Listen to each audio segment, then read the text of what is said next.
what would you say to the argument that since we don't know what will happen after death, it's better to take the strategy that you believe in God, because then if you die and there is God, maybe you have a chance of going to heaven, whereas if you didn't do that, yes. Well, you'll like that section in my very moderately priced book, which, as most of you will know, the gentleman is summarizing actually almost perfectly the wager of Blaise Pascal, whose pensées, his thoughts, were addressed actually to the one who is so made that he cannot believe. That's me. And he says, well, look at it like this, like some huckster.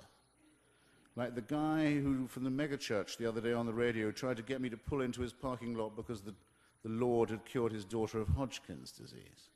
Like some really low-rent character says, what do you got to lose?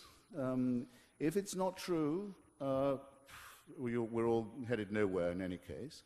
But if it was true by any chance, and you'd said you thought so, how bad could it be?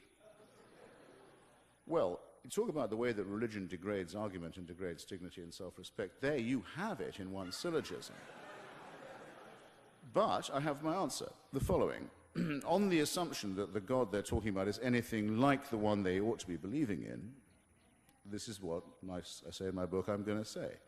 By the way, but just before I tell you, you know what Bertrand Russell said in reply to the same question? He said, I should reply, oh Lord, you did not give us enough evidence. Which I think is pretty good, but my reply goes on just a fraction longer. It says, I presume, divine sir, that you have some respect for intellectual honesty and for moral courage, and that you would look with more favor on somebody who made an honest profession of unbelief than on someone who acceded to belief in you in the hope of a handout.